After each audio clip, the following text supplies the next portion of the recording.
Pas ce soir, je dîne avec mon père, de Marion Ruggieri. Chapitre 7. Elle a pris du pied dans la chaussette, selon l'expression de ma mère. À son arrivée, l'écouter nécessitait de la concentration, saisir un murmure à la volée, puis, à la manière d'un puzzle, emboîter les mots entre eux pour en comprendre le sens. Là, on n'entend plus qu'elle. Petite voix haut perchée, shootée aux bulles de champagne, qui domine le dîner. Une coupe qui valse à la main, le coude arrimé à la table, les jambes qui tricotent sous la nappe. Je sens le duvet blond de ses cuisses quand par hasard elle m'effleure, et la voilà qui part crescendo dans une escalade sonore hystérique, pour finir par s'étouffer de rire, les doigts devant la bouche, dans un petit grognement de truie qu'elle doit juger délicieusement enfantin et sexy. Nous sommes assises côte à côte, elle face à Georges et mon père face à moi. Titre de ma vie, les deux font le père. Son côté dévergondé contraste de manière assez subtile avec sa diction. Karl Lagerfeld plus qu'Amélie Nothomb. Parce que je ne sais quel truchement, Follen a le débit allemand. Elle cause comme une Formule 1, hache ses mots, mange les articulations alors qu'elle n'a pas encore touché à une phrase. Au milieu de tout ça, pas un mot en verlan, pas une formule de jeune, pas un même petit « ouais ». Non, elle utilise un vocabulaire chiadé pour ne pas dire chaste, de mère supérieure. Elle dissèque ses phrases du bout des lèvres, se gargarise de termes techniques, d'expressions surannées, de commodité de l'expression. Elle nous resserre son superfétatoire à toutes les sauces. Bref, elle se la raconte. Depuis une bonne demi-heure, donc, nous l'écoutons disserter sur Sioran, Émile Michel de son prénom, comme elle nous l'apprend. Entre deux digressions, une lampée l'aide à momentanément apaiser sa soif de savoir. À chaque nouveau paragraphe, elle trinque à l'assemblée en faisant tintinabuler le cristal et en regardant droit dans les yeux ceux avec qui elle croise le fer. Ses pupilles brillent tant que c'en est indécent. Elle a les joues en feu, ses boucles noires crépitent et nous n'en sommes qu'à l'entrée. Même si ses yeux, strabisme et alcool aidant, menacent de quitter la table chacun de leur côté.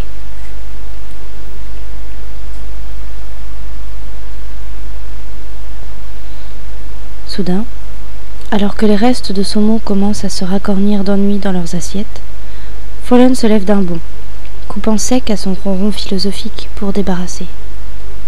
Je m'extrais à mon tour pour ne surtout pas lui laisser le monopole de la bonne éducation, encore moins le rôle de maîtresse de maison. Et la suit dans la cuisine avec un grand plat dans chaque main, c'est moins fatigant. À ma grande stupeur, je note qu'elle a perdu une chaussure. Cendrillon maintenant. Un dénivelé de 12 cm s'est creusé entre ses jambes, mais ça ne semble pas la déranger. L'ivresse décime sans doute. Elle ouvre la machine à laver la vaisselle. Il dépose les assiettes une à une après les avoir rincées. Ça fait combien de temps que vous êtes ensemble avec Georges ? 7 ans. Si elle me dit que 7 ans c'est un cap... 7 ans ? C'est un cap, tu sais. Quel âge as-tu ? 29 ans. Bientôt 30. Et toi ? 17 ans. Bientôt 18 dans 2 mois. C'est la différence entre les vrais et les faux jeunes. Les vrais sont pressés d'avoir un an de plus. J'ai des copains qui donnent un concert ce soir, reprend-elle. C'est dans un ancien hangar à Péniche, pas très loin d'ici. Un endroit épatant, on y va tous. Vous venez, non ? Ton père m'a dit que tu étais un vrai bonnet de nuit, que tu t'endormais à 22h devant la télé. Mais malgré ton grand âge, tu peux peut-être faire une exception pour son anniversaire, non ? Elle a pris des cours pour être aussi déplaisante. En concert, en boîte, avec mon père, Georges et elle. Question cauchemar, je crois que l'on ne fait pas mieux. Je ne suis pas sortie en boîte depuis 10 ans peut-être. Ou alors une fois l'an, par hasard, pour danser. En fait, j'ai donné tout ce que j'avais à la nuit jusqu'à 20 ans, âge auquel on peut se coucher à 9h du matin pour ne pas se suicider. Puis je me suis casée et bonsoir la nuit. Un peu de dignité. L'idée que mon père puisse se pavaner avec cette dinde mineure dans un lieu public et pire, y croiser une amie à moi m'exaspère. Voilà, c'est ça. Il m'exaspère. Je vis ma vie par titre. Lamentable déformation professionnelle. Je fais des titres, des accroches, des jeux de mots. Mon maître en la matière a signé un ouvrage de référence. Cite et Kéridon. La dernière fois, alors que je promenais mon chien dans la nuit et le froid, j'ai eu envie d'un chauffeur, d'une grosse cylindrée et d'un appartement avec 4 mètres de hauteur sous plafond. Titre. Je vous aigris. Je ne sais pas. En fait, c'est l'anniversaire de Georges aussi, alors je devrais peut-être lui demander son avis. Je me dis souvent que l'avantage d'avoir des enfants, c'est qu'il faut rentrer et libérer la babysitter, comme s'il s'agissait d'une prise d'otage par les FARC. Mais ceux de Georges sont un peu grands, 15 et 20 ans, et je n'en ai pas personnellement. Georges et toi, vous ne voulez pas faire d'enfants? Je suis punie ou quoi? Non, je ne veux pas faire d'enfants. Je suis une enfant. Ça se voit pas? Je mange comme si j'étais en pleine croissance. Je veux faire mes enfants à 48 ans. Au Monténégro ou en Roumanie. Je veux profiter de la vie, voyager, travailler, sortir, partir du jour au lendemain sans prévenir. Je veux vivre comme un homme, même si je suis une femme et que l'homme et la femme, blablabla, on est d'accord, c'est différent. Je suis égoïste. Je ne veux pas de responsabilité. Ni carte de cantine, ni siège bébé. Je ne vois pas pourquoi, alors qu'on est adolescent jusqu'à ce qu'on crève, que l'espérance de vie a doublé en un siècle, il faudrait faire ses enfants à 20 ans comme au Moyen-Âge. Et ce ne sont pas les aigris, les mères à poussettes, les porteuses d'ordre moral qui ont les hormones en folie à 40 ans, ni les Cassandres en blouse blanche qui décrètent brutalement d'un air las et culpabilisateur qu'à partir de 36 ans ça décline et qu'à 42 ans c'est fini qui vont me faire changer d'avis.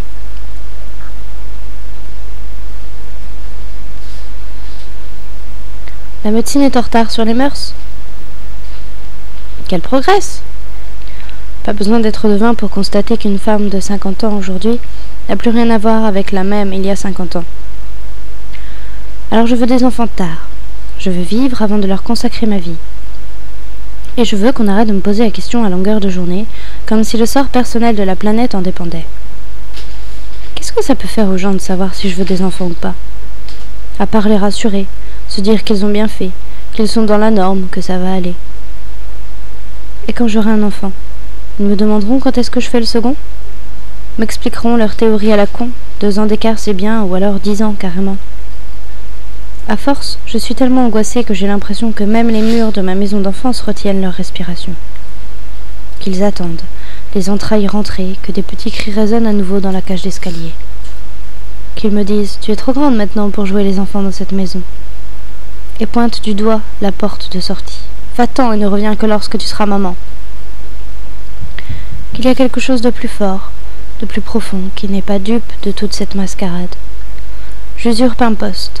Je ne suis plus une enfant. Et c'est comme si un gigantesque trou noir s'ouvrait pour me prolonger. S'ouvrait sous mes pas, pardon. Il n'y a personne pour me prolonger. Je n'accomplis pas la seule chose qu'on me demande de moi depuis les débuts de l'humanité, me reproduire. Il est vrai que je suis un peu sensible en ce moment sur le sujet. Ça n'est pas parce que tes amies sont enceintes qu'il faut que l'on divorce, m'a d'ailleurs suggéré Georges avec son flegme habituel. Si les filles sont ainsi faites, toujours à lorgner dans une autre assiette.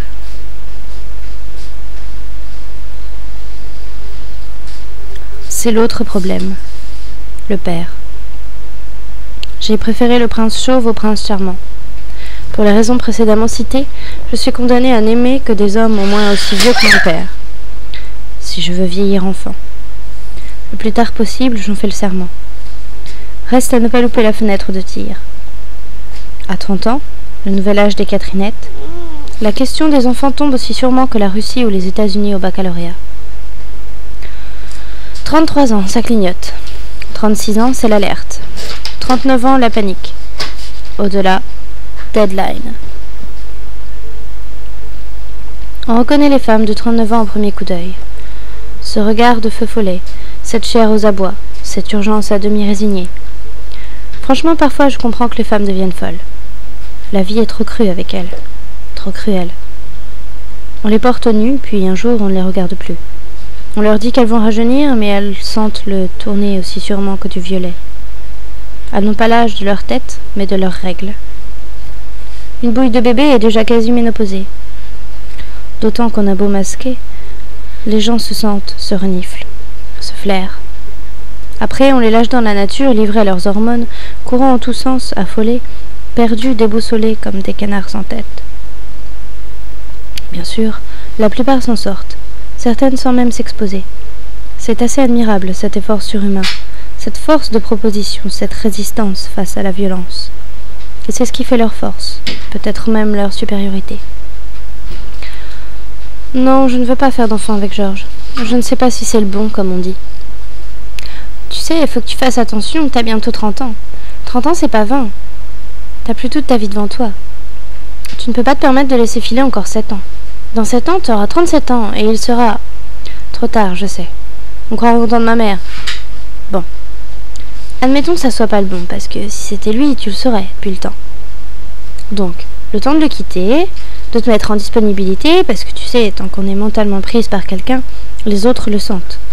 De rencontrer un autre homme, de te tromper, parce que le garçon qui suit une histoire forte n'est jamais le bon, de finalement rencontrer le père de tes enfants, de tomber enceinte. Tu prends la pilule, non? Bref, il y en a pour qui ça peut mettre 1 an, voire 2. Donc ça te mène déjà à 33 ans. Et si tu en veux un deuxième, pour ma part, j'ai toujours pensé que 1, c'était trop triste. 2, c'est mieux. Moi, j'en veux 3. Donc si t'en veux un deuxième, pour tenir compagnie au premier, crois-moi, à 2 ans d'écart, c'est bien. Faut que tu t'y mettes tout de suite. Et avec un peu de chance, tu auras le temps d'en mettre un 3e en route. Comme une lessive. Même si c'est sûr, tu n'auras plus ni l'énergie ni l'insouciance de tes 20 ans. L'insouciance, c'est très important. C'est ce que dit toujours ton père. Il est heureux de t'avoir eu jeune, parce qu'il l'a fait sans y penser. Sympathique. Non, mais tu vois ce que je veux dire. Il l'a fait dans la foulée, sans trop savoir à quoi il s'exposait. Tout s'est enchaîné de manière spontanée. C'est-à-dire qu'élever un enfant est plus lourd et compliqué qu'on ne l'imagine à 20 ans. Un enfant, c'est pour la vie. Et s'il avait su toute la responsabilité que ça entraînait... Je te remercie, mais je pense qu'en dépit de ta grande maturité, tu as manqué un acte. Mon père est très heureux d'avoir fait son seul et unique enfant jeune, parce qu'il n'aurait plus le courage de remettre ça aujourd'hui.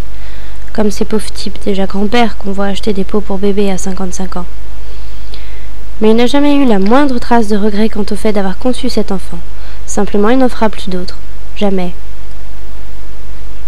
Tout dépend de la femme qui partage sa vie. Je ne crois pas, non. Mon père m'a toujours dit qu'il était très content d'avoir trouvé une femme intelligente et sexy en la personne de ma mère, et qu'il était heureux et soulagé que cela ne soit plus à faire. C'est ce qu'il dit, mais tout le monde change d'avis. Les hommes qui refont des enfants à 50 ans sont légion. Et excuse-moi, mais où est-ce que t'as appris à parler comme ça? J'ai horreur des gens qui parlent n'importe comment, qui se laissent aller, qui se trouvent ça cool d'être négligés. Ou pire, des gens qui font semblant de parler comme un jeune alors qu'aucun jeune ne parle comme eux. Ma mère est très stricte avec nous. À la maison, on n'a pas le droit de regarder la télé, tu sais. Mais nous devons réciter notre bénicité tous les soirs. D'ailleurs, si ma mère me savait ici, elle me tuerait. Bonne idée. Tu dis? Il est certain que, vu de loin et avec l'éducation que tu as reçue, tout ça doit te paraître folklorique.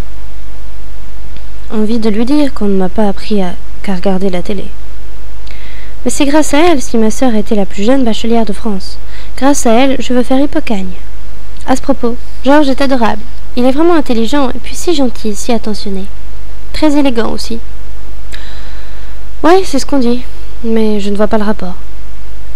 Il pourrait peut-être m'aider? En quoi? Je t'expliquerai plus tard. Mais tu ne m'as pas répondu. Qu'est-ce que vous faites ensemble si vous ne voulez pas d'enfant? Je ne sais pas. Vous faites encore l'amour? À vrai dire, non. Ou alors à l'arrache. Mesure d'hygiène, échange de bons procédés. Après des années de bonheur sans nuage, le dégoût qu'il m'a inspiré à nos débuts est finalement remonté à la surface, d'un coup. Et ce dégoût s'est concentré sur sa bouche. Comme me l'avait prédit ma mère avec tant de gentillesse. Je l'aimais, je le collais, je dormais avec lui. mais je ne pouvais plus l'embrasser autrement que distraitement. Bonjour, au revoir, à tout à l'heure, sans autre forme d'engagement. Une nuit, je l'ai même appelé papa. Cela me démangeait parfois, mais jamais dans un lit. La langue qui fourche. Depuis le début, je savais que Georges était un père de substitution, un repère. Pas besoin d'avoir fait Lacan en première langue pour savoir ça. L'homme stable, austère, raisonnable, qui allait me permettre de grandir, jouir et travailler. Dans les deux cas, se débrouiller seul. Savoir qu'on est seul, c'est le début de la maturité, me disait-il. Maintenant que je suis grande, je voudrais bien être seule, mais je ne peux pas. Je le quitte un jour et je n'ai plus de bras. 2, plus de jambes. 3, je suis à la rue. Littéralement, je dors sur les bancs. Je ne supporte pas d'être sans lui, je me sens amputée. Je continue de lui parler comme une vieille folle a un esprit. Ou comme dans Pedro Páramo de Juan Rulfo. Le point positif, c'est que je m'écris. Plus de bras, plus de chocolat. Plus d'hygiène, plus d'oxygène, plus d'appétit. Mon père, qui a fait sienne la devise de la perverse duchesse de Windsor, jamais assez riche, jamais assez maigre, et qui passe son temps à me houspiller sur mon poids, a observé mes chevilles s'alourdir et mes joues s'arrondir, et satisfait. Georges, lui, se voyait déjà parti pour une seconde vie. Il pensait que je serais sa retraite, jusqu'à ce que la mort nous sépare. Lui qui, comme tous les hommes de son âge, n'avait qu'un attrait tempéré pour le mariage. Rappelons que pendant longtemps, il a loué sa télé, un truc que ma génération ne comprendra jamais. Avait même demandé ma main, pour essayer. Ne pas mourir idiot et locataire. Il l'avait fait à sa jolie manière. Alors que j'écrivais mon prénom en bas d'un papier, Marion, il se pencha par-dessus mon épaule pour y ajouter un S, et puis nous. Marion, nous. Et maintenant, j'allais le tuer, à défaut d'arriver à me faire mon père. Il tenait bon. Nous étions depuis plusieurs mois déjà en plein bras de fer. Je revenais toujours, mais je savais que la nouveauté rafleurait la mise. Je revois sa grande carcasse dans l'encadrement de la porte, son air défait. « Tu serais prête à me marcher sur le corps » m'a-t-il dit un jour. « Mais qu'est-ce que je t'ai fait ?»« Rien. Tu m'as tout appris, même à monter à la facteur sur mon vélo. » Il avait les larmes aux yeux, et je me sentais comme un monstre de faire pleurer cet homme qui ne me voulait que du bien. Mais c'était le deal. Ça l'avait toujours été depuis la nuit des temps. Je t'ai donné mes plus belles années, et je tentais de rire un brin. Il a conclu, son visage grave plongé dans ses grandes et belles mains. Je suis triste comme un caillou. Il m'aurait dit Pierre, ça aurait été une autre affaire, mais caillou, j'ai eu du mal à l'oublier. Dis-moi, Folène, c'est au catéchisme qu'on t'apprend à te poser des questions pareilles? Tu sais ce que l'on dit, quand un couple ne fait plus l'amour, c'est que tout est fini. Je sais pas, il y a des périodes avec, des périodes sans, c'est ce que je me répète. Et puis tout cela se travaille, hein, paraît-il, comme l'amitié, ça s'entretient. Enfin, travailler sur ce sujet à 30 ans, c'est un peu triste quand même, non? Tu aurais 50 ans et 3 enfants, je dis pas, mais et encore, mais là, on n'a qu'une vie. C'est comme ça que t'es croyante, toi? Ça n'a rien à voir, mais on n'est plus au 19e siècle. Si t'as plus envie d'un homme, t'es pas obligé de t'enterrer avec lui. Tu n'es pas Emma Bovary. Justement, sans convenance, c'est encore plus dur de se séparer. On se quitte parce qu'on le souhaite, et plus parce que les autres vous en empêchent. Ça oblige à être sûr de soi. Or, le doute fait partie intégrante de ma nature. Je suis balance ascendant poisson. À ce stade, ça n'est plus un signe, mais un penchant. Je suis handicapée du choix. L'irrésolu, c'est moi. Quoi qu'il en soit, tu devrais y réfléchir. Je te remercie pour ta sollicitude. Et toi, j'imagine que les enfants ne sont pas ta préoccupation première. Si, au contraire, j'aimerais en avoir tôt. Avant 20 ans, comme ma mère. Il va falloir que toi aussi tu te lances à la recherche du père dans ce cas-là. Justement, je crois que je l'ai trouvé.